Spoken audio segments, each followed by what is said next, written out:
Hello world, my name is Leroy and today I am going to be talking about this. Now you may be thinking to yourself, that just looks like a magazine, and you would be correct. However, this is a rare magazine. This particular magazine was made by the Inglis factory in Canada. Brief history lesson, Inglis was a manufacturing conglomerate up in Canada prior to and during World War II that made stuff for the Canadian and the Imperial Army under the United Kingdom. This particular magazine is currently available at Gun Mag Warehouse, but this one is for a Browning Hi Power. Now, Inglis sit there and talk to the exiled executives from FN who made the Hi Power in Europe, and he sit there and got a factory started, and this particular magazine is different, and we'll show you that in just a second. So you're probably wondering, well, that's all fine and good. Inglis made these magazines, but do they work? And the answer is they do. So, as you can see, this Browning Hi Power is the old model that would have been used prior to and during World War II. And shortly after it, it seats, locks in, press the magazine release, comes out, drop the slide, and because this has magazine disconnect safety, let's see if it works. It does. Pull the slide to the rear, it locks open.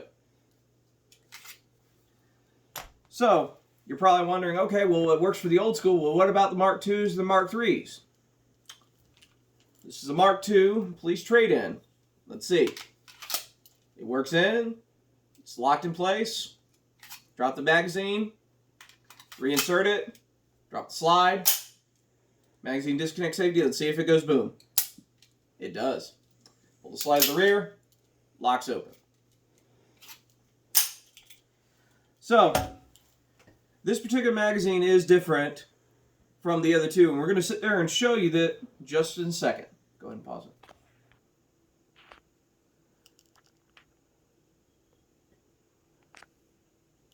Alright, so as you can see, these two magazines look relatively simple, and they were relatively similar, but they are in fact different.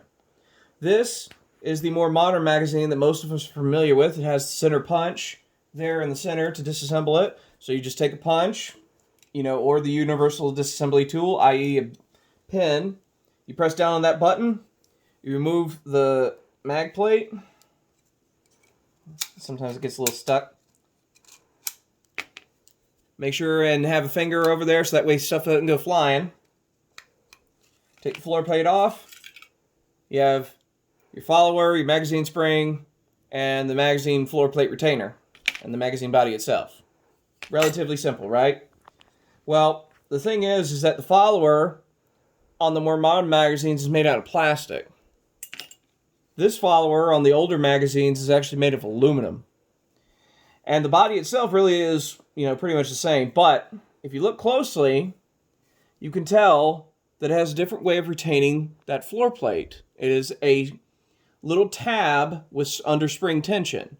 Now it does have a hole here, but that hole really doesn't do that much. I suspect that they made a disassembly tool for these particular type of magazines back in the day. Unfortunately, I have not been able to find any at all. If any of you know of any, please put it in a link in the comments and description below for those of us that would like to, get that particular disassembly tool. So what I have found the best way to do as far as disassembling this is to take either a flattened punch, or in this case my Gerber, and take the claw, press up on the lip, and then press forward. Now, once you get it over the magazine body right there, let me use this as a little pointer, then you're halfway there. Now, but the trick is that you got to make sure that little paw there doesn't get caught on the actual spring inside the magazine body, okay? So, you sit there and slowly remove the mag plate. There comes your spring. There's that aluminum follower I was talking about there. And there's the magazine body. Relatively easy to take apart, relatively easy to put back together.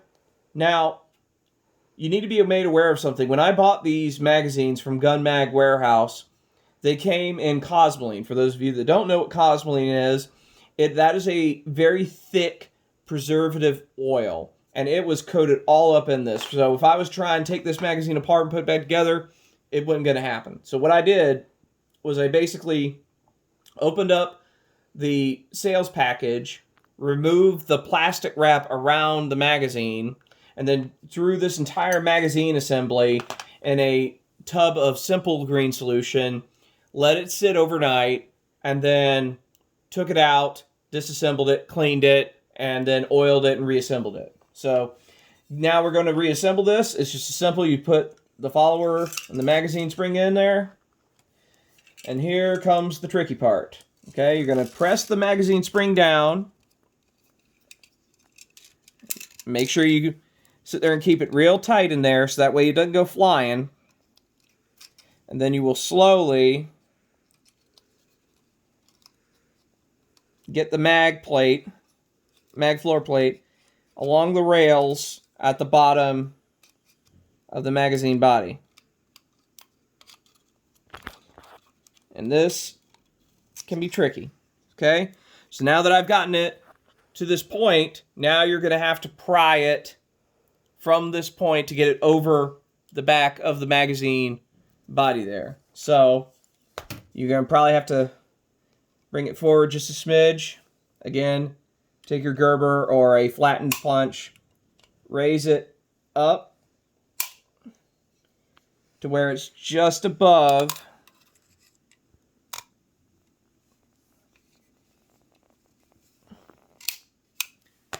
and voila, it's reinstalled. See?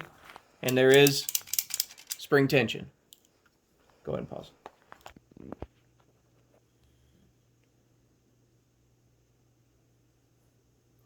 All right, so you sit there and seen this little disassembly video. Like I said, I'm making this video because I have not seen any disassembly or reassembly of this particular type of magazine on YouTube at all, hence why I'm making this. I hope this was informative. For those of you that have a Browning Hi Power, whether it's an older model or one of the recent imports from Classic Firearms, whether it's the Mark 1 or Mark 2, this is an excellent magazine. Can't recommend it highly enough. It's a little different to disassemble and reassemble, but as I just showed you, it's not that bad.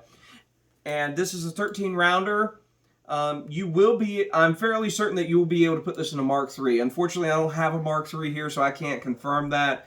But again, since most of the high power magazines were interchangeable in between generations, just for simplicity's sake, I'm willing to bet dicks to donuts that it is going to work. So anyways, I hope y'all enjoyed the video. I hope this helps y'all. For those of you that have a Browning Hi Power and decide to get these magazines from Gun Mag Warehouse, I can't put a link in the description because certain powers that be may or may not flag this video, and we don't want that to happen because I want you to get the information. So be safe, have fun, and God bless the USA.